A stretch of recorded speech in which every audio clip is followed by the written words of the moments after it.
अरे माँ तुम ये सब छोड़ो, तुम क्यों बर्तन धो रही हो? क्यों? माँ जी बर्तन धो भी देंगी तो क्या हो जाएगा, और वो भी तो इस घर में रहती हैं। बाहर का काम तुम देखते हो और घर का मैं, तो थोड़ा बहुत काम माँ जी भी कर देंगी तो कौन सी आफत आ जाएगी। श्वेता, माँ अब उम्र दराज है, उन्हें भी आराम चाहिए, तुम अब उन्हें किसी काम के लिए मत बोला करो। ओफो राहुल, तुम्हें तो जब देखो अपनी माँ की फिक्र रहती है, मेरी तो कोई परवाह नहीं है। मैं भी तो घर के कितने काम अकेले करती हूँ।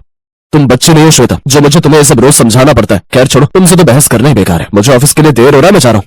ये कहकर राहुल ऑफिस के लिए निकल जाता है, लेकिन अभी भी उसके दिमाग में वही सब बातें चल रही थी। वो अपनी माँ से बहुत प्यार करता था। वो अच्छे से जानता था कि उसकी माँ और पिता ने कितनी मुश्किल से उसे पढ़ाया लिखाया था, लेकिन उसकी पत्नी श्वेता बड़ी ही चालाक थी। वो अपने पति के जाने के बाद अपनी सास से ही घर के काम लेने लगती। ऐसे ही एक रोज, माँ जी कानों में रुई लगा रखी है क्या? अगर इन बुढ़ियों के साथ झुंड बनाकर दुख दर्द बांटने का इतना ही शौक है ना, तो इनके घर चले जाओ और वहीं जाकर रहो। मजाल है मुफ्त में 2 रोटी भी खिला पाएंगे आपको।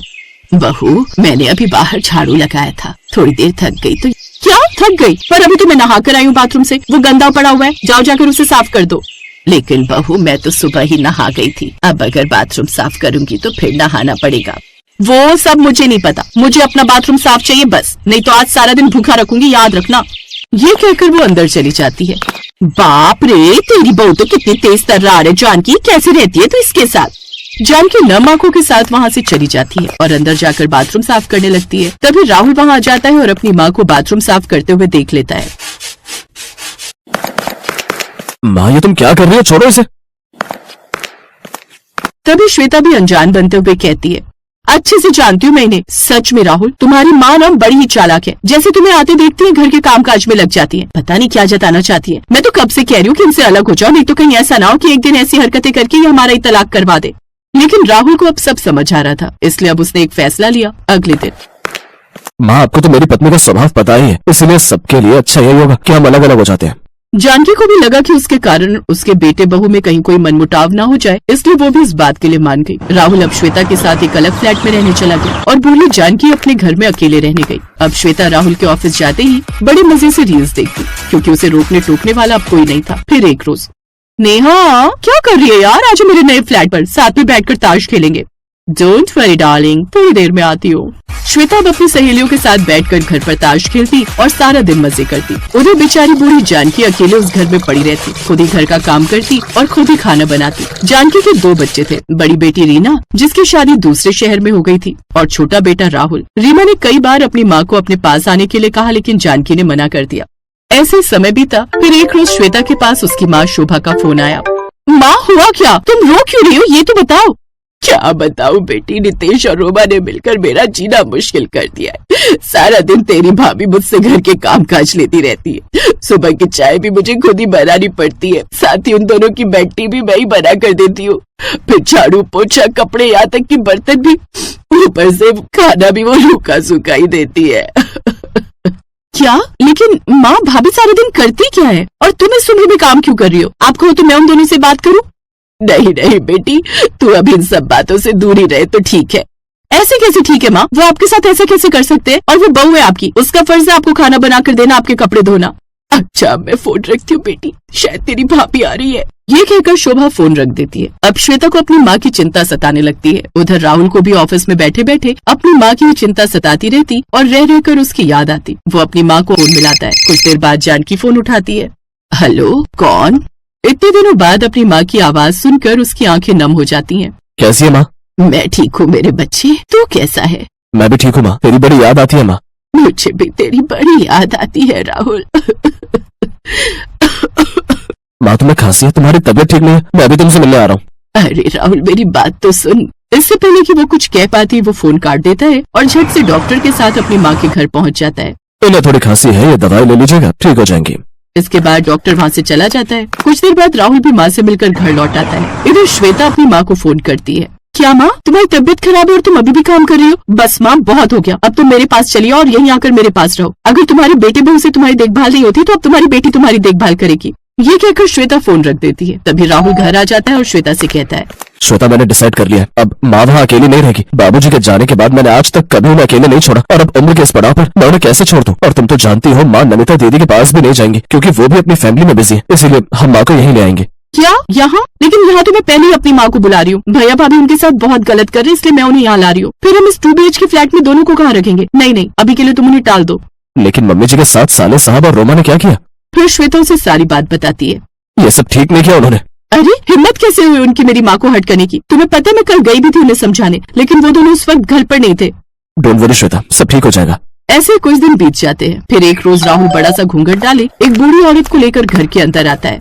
आओ माँ, अंदर आओ आराम से। राहुल के साथ उस बूढ़ी औरत को देख श्वेता गुस्से में आ जाती है। राहुल, मैंने मना किया था ना तुम्हें अपनी माँ को यहाँ लाने के लिए, फिर क्या जरूरत थी अपनी माँ को यहाँ लाने की? अब मुझसे नहीं होती तुम्हारी माँ की सेवा, ऊपर से इनका खाने पीने और दवाइयों का खर्चा वो अलग उठाओ। नहीं, तुम इन्हें वहीं छोड़ाओ इनके घर। तभी वो बूढ़ी औरत बड़ा सा घूंघट हटाती है, जिसे देख श्वेता हैरान रह जाती है, क्योंकि उस घूंघट के नीचे राहुल की माँ नहीं बल्कि श्वेता की माँ होती है। माँ तुम? हाँ मैं। श्वेता बेटी, मैंने तुझे यही संस्कार दिए थे क्या? तू रोमा से कौन सी अलग है? तूने भी तो अपनी सास के साथ वही सब किया जो तेरी भाभी ने मेरे साथ किया। मुझे लगता है कि सब बहुएं एक जैसी नहीं होती, लेकिन मैं गलत थी, तू भी वैसे ही निकली। वो तो भला उन राहुल बेटे का जिसे मेरे बारे में पता चलते ही इसने तेरे भाई भाभी को समझाया, और जब वो नहीं माने तो मुझे अपने साथ ले आया। ऐसा दामाद और बेटा भगवान हर किसी को दे जो अपनी माँ और सास दोनों की बराबर फिक्र करता है। एक बात हमेशा याद रखना बेटी, पति की माँ नौकरानी नहीं जो तुम उससे घर के काम करवाती रहो। जो फिक्र तुम्हें मेरी हो रही थी ना, वही राहुल को अपनी माँ की भी हो रही है, लेकिन तुम उसे समझने की कोशिश ही नहीं कर रही। अब श्वेता को अपनी गलती का एहसास होता है और वो राहुल से माफी मांगती है और फिर अपने ससुराल जाकर अपनी सास से भी माफी मांगती है। माँ जी, मुझे अच्छे से अपनी गलती का एहसास हो गया है। अब मैं आपकी और माँ दोनों की सेवा करूंगी। हम दोनों अब आप दोनों के साथ इसी घर में रहेंगे। ये सुनकर वो दोनों बड़ी खुश हो जाती हैं और अब श्वेता उन दोनों के चंडीगढ़ शहर में शकुंतला देवी अपने भरे पूरे परिवार के साथ रहती थी। शकुंतला देवी के 3 बेटे सौरभ, शुभम और अर्जुन थे। उन तीनों की पत्नियां अंजलि, प्रियंका और गीतिका थी। बड़ी बहू का 10 साल का बेटा रोहन, मंजली बहू की भी एक बेटी वंशिका और सबसे छोटी बहू गीतिका का बेटा यश था। अब इतना बड़ा परिवार हो और घर में चहल पहल ना हो तो ऐसा तो हो ही नहीं सकता। अरे बाप रे, 5:30 बज गए। आज तो अलार्म भी नहीं बजा। ओ नो, लगता है घड़ी के सेल खत्म हो गए। अंजलि जल्दी से उठकर नहाकर पूजा पाठ करके जल्दी से भागते हुए किचन में जाती है, जहाँ पहले से ही उसकी दोनों देवरानियां काम पर लगी हुई थी। आज मुझे रोहन के लिए पास्ता बनाना है, वो कल ही बोल रहा था। हाँ, वंशिका भी बोल रही थी, इसलिए मैंने पास्ता बना दिया है। तीनों बच्चे वही ले जाएंगे। हाँ, लेकिन तीनों भाइयों के ले जाने के लिए तो सब्जी बनानी होगी। और माँ जी, वो कल रात को ही नाश्ते में ओट्स खाने की बात कर रही थी। ठीक है, तो मैं सब्जी बना देती हूँ और प्रियंका दीदी आप माँ जी के लिए ओट्स बना देना। ऐसे वो सब घर के कामकाज में लग जाती हैं। 7 बजे घर वाले भी उठ जाते हैं। कुछ देर बाद अंजलि मेरी व्हाइट वाली शर्ट कहाँ है? अंजलि रसोई से ही चिल्लाती है। वही अलमारी में ही तो टंगी है, सामने ले लो। अरे नहीं मिल रही यार, तभी तो मांग रहा हूँ। न जाने कहाँ रखकर भूल जाती हो। अंजलि बीच में ही आटा गूंथना छोड़कर हाथ धोकर कमरे में जाती है और अलमारी से व्हाइट शर्ट निकाल कर देती है, जो कि बिल्कुल ही सामने टंगी हुई थी। ये क्या है, सामने ही तो टंगी थी, फिर दिखी क्यों नहीं? अंजलि वापस से रसोई में चली जाती है और फिर से आटा गूंथने लगती है। फिर तीनों अपने अपने बच्चों को स्कूल के लिए उठाकर नहलाकर तैयार कर देती हैं। ये लो तीनों, अपने अपने टिफिन जल्दी से बैग में रख लो, स्कूल बस आती होगी। सुनिए, आप क्या वहाँ बैठे बैठे फोन चला रहे हैं? जाइए जल्दी बच्चों को नीचे सोसाइटी के गेट तक छोड़ कर आइए। अगर 5 मिनट भी लेट हो गए ना तो स्कूल बस निकल जाएगी। अरे मैं इंपॉर्टेंट न्यूज पढ़ रहा हूँ, इंडिया पाकिस्तान के युद्ध के बारे में। अरे तुम ही छोड़ाओ ना, जरा सा ऊपर से नीचे चली जाओगी तो कौन सा घिस जाओगी। उफ, इनसे तो कुछ बोलना ही बेकार है। माँ जी आप। ना बाबा ना, मेरी बस की नहीं है बार बार ऊपर नीचे करना। तुम जवान खून हो, तुम ही जाओ। तीनों बहुएं हार थक कर खुद ही बच्चों को स्कूल बस तक ड्रॉप करके आती हैं। फिर घर आकर सबको नाश्ता करवाने के बाद, अपने अपने पतियों को ऑफिस भेजने के बाद और बाकी सब काम निपटाते निपटाते उन्हें दिन का 1 बज जाता है। अरे बाप रे, दिन का 1 बज गया। हाँ, सोचा था थोड़ी देर आराम कर लेंगे, लेकिन अब तो खाना बनाने का समय हो गया। हाँ, स्कूल से बच्चे भी आ जाएंगे तो भूख भूख करेंगे। ऐसा कर गीतिका, आज कढ़ी चावल ही बना लेते हैं। हाँ, लेकिन पकौड़े वाली नहीं तो बच्चे नहीं खाएंगे। फिर एक रोज, माँ अंजलि, सब लोग यहाँ आओ, ये लो मिठाई खाओ। क्या बात है बेटा, बड़ा खुश नजर आ रहा है। माँ तेरे बेटे का प्रमोशन हो गया, प्रमोशन। अब मैं मैनेजर बन गया वहाँ। क्या सच में जी? वाह, ये तो बड़ी अच्छी बात है। शुक्र है ऊपर वाले का जो उन्होंने मेरी पूजा का फल हमें दे दिया। ओ मैडम, ये मेरी मेहनत का नतीजा है, इसमें तुम्हारी पूजा का क्या। छोड़ो ना भैया, वैसे इसी बात पर घर में पार्टी शार्टी होनी चाहिए ना, क्यों शुभम भैया? अरे हाँ, ये भी कोई कहने की बात है। डोंट वरी, घर में पार्टी होगी और मेरे ऑफिस के कुछ दोस्त और बॉस भी आ रहे हैं। हम सब मिलकर खूब एंजॉय करेंगे। और अंजलि, तुम तीनों मिलकर खाने में शाही पनीर, मलाई कोफ्ता, दाल मखनी, पूड़ी, बिरयानी और मीठे में गुलाब जामुन और शाही खीर बना लेना। और हाँ, स्नैक्स में पनीर टिक्का, मलाई चाप, फ्रेंच फ्राइज, पकौड़े वगैरह भी बना लेना। आप लोग फिक्र मत कीजिए, हम तीनों मिलकर सब कर लेंगे। आप तो बस जश्न की तैयारी करो।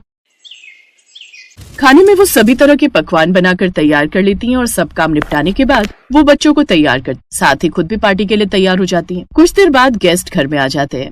आइए बॉस, यहाँ बैठिए प्लीज। तुमने मुझे फोर्स किया इसलिए मैं आ गया सौरभ, लेकिन मैं ज्यादा देर नहीं रुक पाऊंगा, मुझे एक इंपॉर्टेंट मीटिंग में जाना है। मैं कुछ ही देर में यहाँ से चला जाऊंगा। कोई बात नहीं सर, आप आए यही बहुत है मेरे लिए सर। सौरभ बॉस की खातिरदारी करता है, जिसके बाद वो वहाँ से निकल जाता है। उधर रसोई में तीनों बहुएं बाकी सबकी डिमांड पूरी करने में लग जाती हैं। वो रसोई में गर्मा गर्म पूरी तलने लगती है, लेकिन इतने में उनका सिलेंडर खत्म हो जाता है। ओ नो, इस बार मैं तो सिलेंडर बुक करवाना ही भूल गई।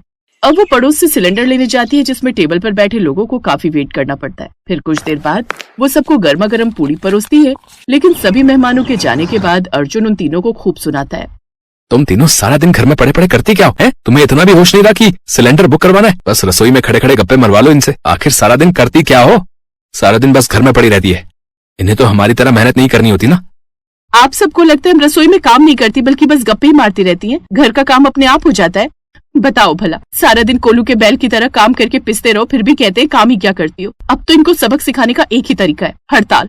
हाँ, काम से हड़ताल। जैसे किसी कंपनी या फैक्ट्री के बाहर मजदूर लोग हड़ताल करते हैं ना, बिल्कुल वैसे। अब ना तो कल से हम खाना बनाएंगे, ना ही घर का कोई काम करेंगे। अब हम बस एक काम करेंगे और वो है आराम, और ये चैलेंज है। हाँ तो हम भी नहीं डरते, हम भी इसके लिए तैयार हैं। अब शर्मा निवास में एक जंग छिड़ गई घर के बहुओं और बेटों के बीच। अगली सुबह तीनों बहुएं आराम से अपने कमरे में लेटी रहीं। अरे आज सुबह के 6 बज गए, मुझे चाय मिलेगी या नहीं? माँ सुना नहीं तुमने? कल उन्होंने क्या कहा था? ऐसा कौन सा तीर मारती हैं ये सारा दिन? मैं भी चाय बना कर लाता हूँ। वो चाय बनाने चला तो गया, लेकिन उसे ठीक से ये नहीं पता था कि चाय बनाते कैसे। उसने पानी में ढेर सारी पत्ती उड़ेल दी और दूध चीनी डाल दी। कुछ देर बाद वो जैसे ही माँ को चाय देता है, वो पीते ही थूक देती है। नालायक, चाय बनाई है या काढ़ा? इतनी पत्ती कौन डालता है? सारा मुंह कड़वा कर दिया। अब वो तीनों भाई किचन में घुस गए और जैसे तैसे खाना बनाने लगे। भैया सब्जी में पानी डालूं या पानी में सब्जी? एक मारूंगा ना खींचकर, इधर ला मैं करता हूँ। शुभम सब्जी में ढेर सारा पानी डाल देता है। कुछ देर बाद, पापा मुझे ब्रश करवाओ और नहलाओ। अबे इतना बड़ा हो गया, जाकर नहा लेना खुद ही। नहीं, मुझे तो मम्मी ही ब्रश करवाती है और नहलाती है, और मम्मी कह रही है कि आज के दिन आप मेरी मम्मी हो, इसलिए आपको ही बोलूंगा ना। अफो यार, क्या मुसीबत है।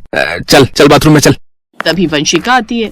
छी, ये क्या सब्जी बनाई है? तरीदार भिंडी है बेटा। मुझे नहीं खानी भिंडी, मुझे तो सैंडविच खानी है। अब जल्दी करो, नहीं तो मेरी स्कूल बस आ जाएगी।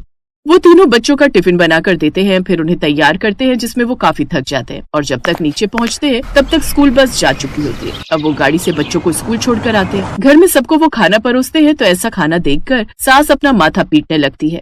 हे भगवान, अब यही दिन देखने बाकी रह गए थे। यहाँ तीनों पतियों की काम के मारे एक दिन में ही हालत खराब हो जाती है, और शाम होते होते वो अपने हथियार डाल देते हैं। हमें माफ कर दो देवियों, तुम सच में धन्य हो। जितनी सहनशीलता औरत जात में है, उतना काम तुम लोग कर सकती हो, हम सब नहीं। बस आप सबने तो एक दिन में ही हथियार डाल दिए। एक दिन क्या, हमने तो 1 घंटे में ही हथियार डाल दिए थे। लेकिन वो हम ही थे कि शर्म के मारे सारा दिन खींच गए। सच में मेरी ही गलती थी जो मैंने तुम लोगों को बुरा भला कहा। लेकिन सच कहूँ तो तुम सच में महान हो। बिना छुट्टी के 12 महीने काम करती हो, वो भी हमसे कई गुना ज्यादा, और उफ तक नहीं करती। अच्छा हुआ जो तुम लोगों को ये समझ आ गया। अब आज के बाद कभी पंगा नहीं लेना। कभी नहीं देवियों, कभी नहीं। ये बात सुनकर सभी लोग खिलखिलाकर हंसने लगते हैं।